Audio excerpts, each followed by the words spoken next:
Hey, Iyo. You were one of the complainants of the first impeachment complaint against the vice president. Can you tell us about how you got into that? How did you become a complainant? I believe you have a history already in impeachment complaints, so you may big kwento. Okay. Well, dito sa with VP Sara, I was already very involved in monitoring o yung pagbabantay Okay. sa kanya at yung tatay niya. Mhm. After I left government and Oo. President Duterte was elected, it was clear to some of us colleagues that we were going to have to keep watch that things were probably not going to go well with all of the threats of killing, yung kabastusan na nangyayari. Yes. And so we had formed then in 2017, just about a little over a year after he took over, we formed Big Pilipinas, Okay. which is a coalition of coalitions. We call it hubs. There were parties involved, Akbayan, LP, na depende, iba-ibang formation yan. Yung LP, kung minsan maliit, kung minsan malaki. Okay. And then Magdalo. Okay. And then on the other side were civil society groups. Okay. All coalitions, like Every Woman, Alyansa ng Samahang Pagkatao or ASAP. There was also TCG, the CSO Guild, which was groups that had become involved in elections. Okay. So several more. So in short, for the term of President Duterte, it was really pushing back against the misogyny, pushing back against the killing, pushing back against the bad management of COVID. No? Yes. And that when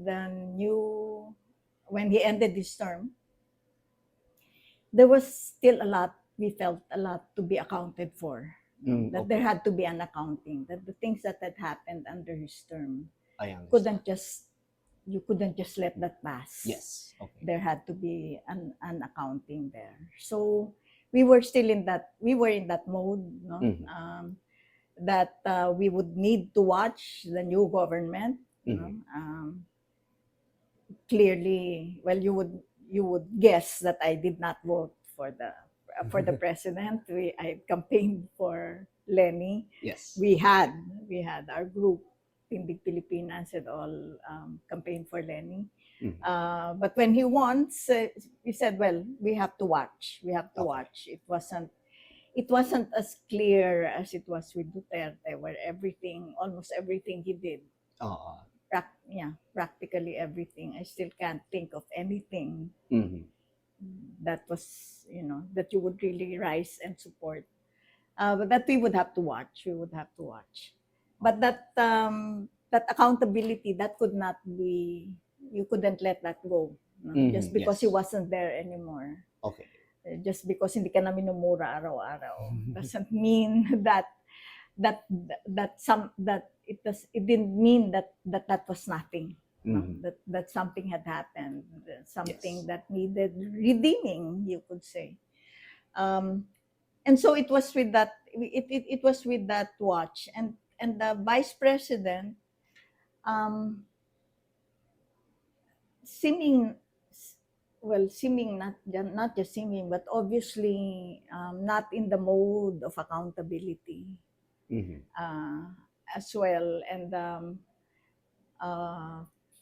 fully supportive of what her father had done. We were watching her. After all, this is the second highest official. Yes. Anything happens to the president, she takes over. Yes. And it became more and more worrisome. No, what happened with the DepEd, with our education crisis already hitting bottom, that she became the um, education secretary, and Yes. what you were hearing was, well, nothing was happening there. And by the time of the 2023, then Mhm. already the issues of budget were already going to come out. And by 2024, Mhm. the issue of the confidential funds Yes. was already out there. Okay. The the Quadcom investigate hearings Yes. Of her on father also. including her Yes. um, uh, about bank accounts, Uh, and that complete sense of impunity, that she didn't have to attend hearings if she didn't want to, mhm. that she didn't need to be accountable for anyone.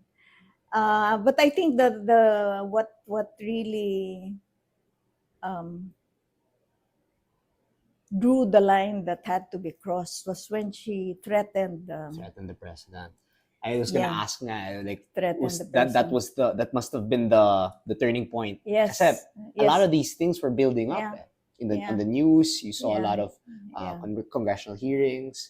All the headlines are coming in yes, about the funds, yes, all the other issues. Tapos bigla na lang yes, nag-speech, yeah. nag night rant. Yeah, yes, and saying that she had contracted an assassin Oo, already, although it was conditional, no? If something happens to me, but oo. still and all, that you had the vice president saying, Saying that. having no qualms about saying in public Oo.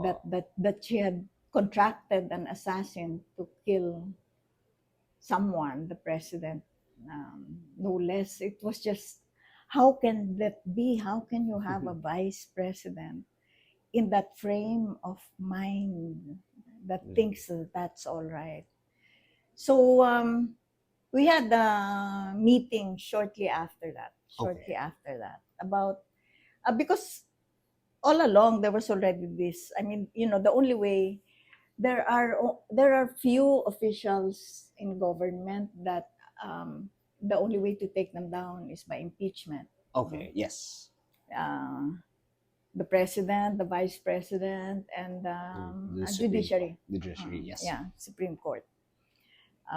Everyone else, you wait for elections. It's just Yes. 3 years. But these officers, and you still had so many years to go, no? So many years to go. How could we allow that? That somebody had to say that was wrong. That Yes. was wrong.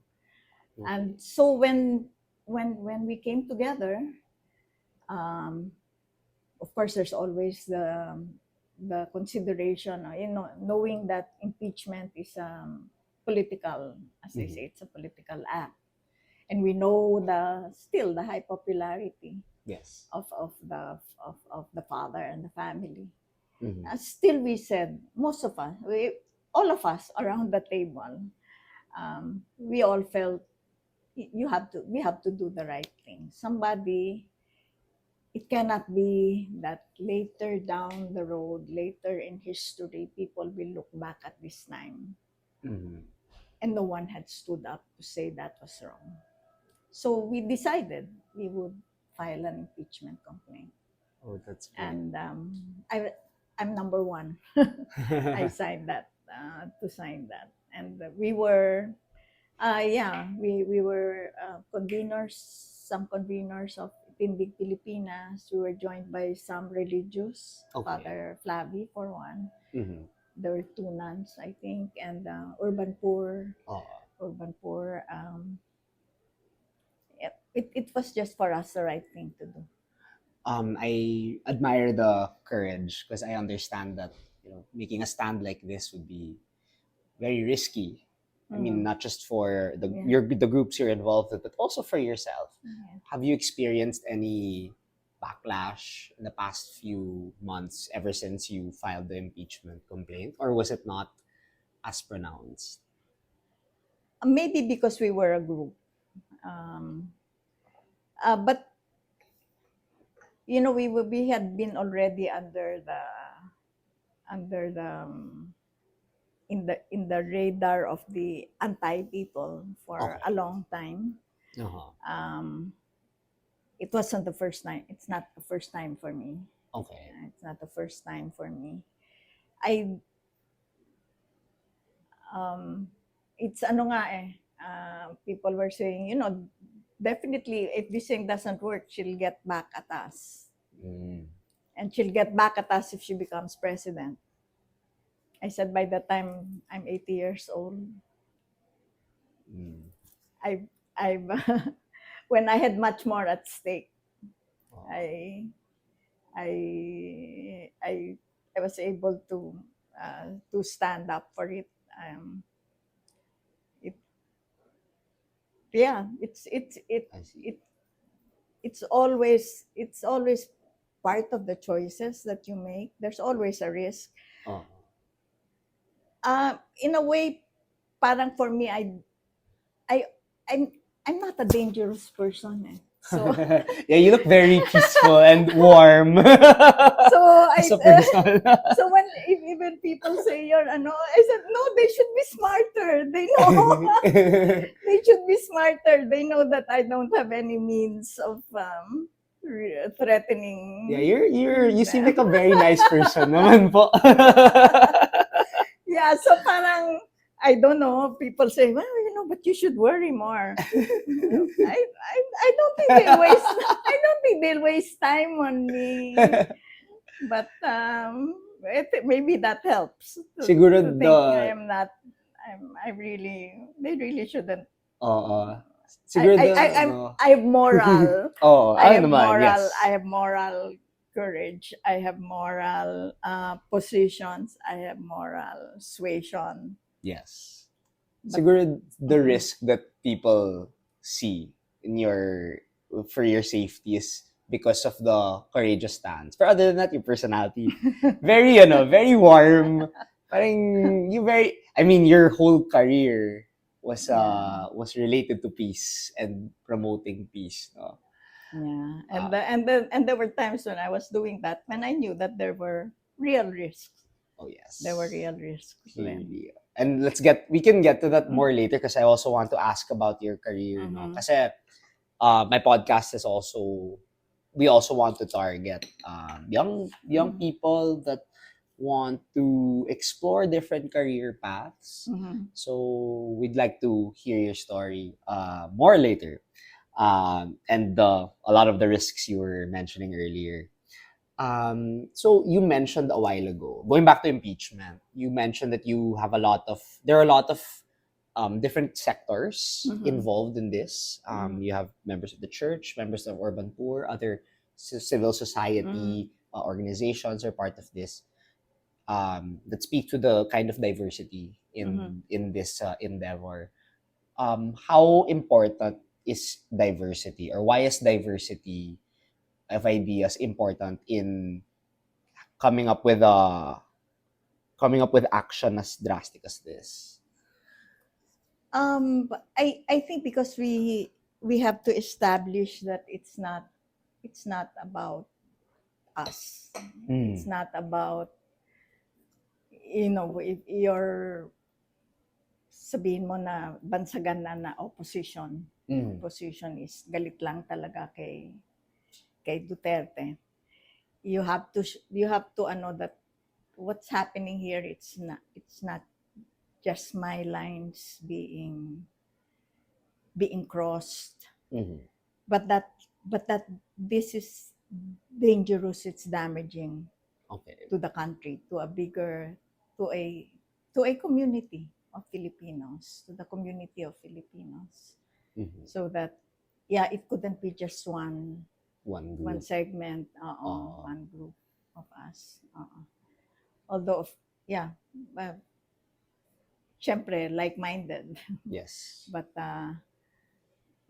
yung of that from different levels of life, and it was so important for me, especially with the urban poor leaders that joined, to hear how important this was to them. how important this was to them. That this was, in fact, some of the most passionate when we were going around the Yes. table, saying why we were joining this. That that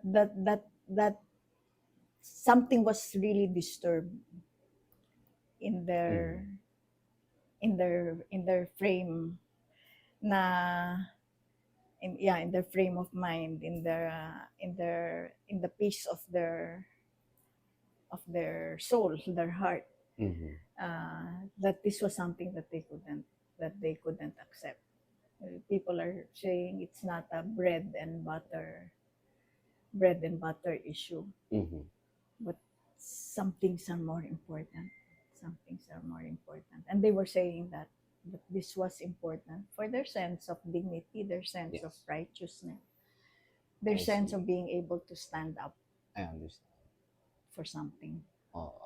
And this is and I can see the impact this could have on community, Mm-hmm. on a sector like the urban poor, because you have a government that is supposed to serve Mm-hmm. everyone, especially the last, the least, and Mm-hmm. the lost in society, and yet the same government is, doing a lot of bad things in front of their face. Mm-hmm. So if they see that, syempre magagalit. They will they will really find the courage to Mm-hmm. stand up, to fight for what is just for them, and what is just in for the Philippines in general. So I really admire a lot of the groups and the sectors that were involved in the impeachment for standing up for something that is and very risky, I'd say. and we knew that this was the avenue. The Okay. This is as laid out by the Constitution. Yes. That's the avenue of accountability Yes. for the highest levels of government. It's an avenue that is in line with peace, with the rule of law, syempre, and Yes. I agree with you. I think it is the best avenue to express dissent when you're doing something in a legal manner, in a manner that is acceptable within the rule of law.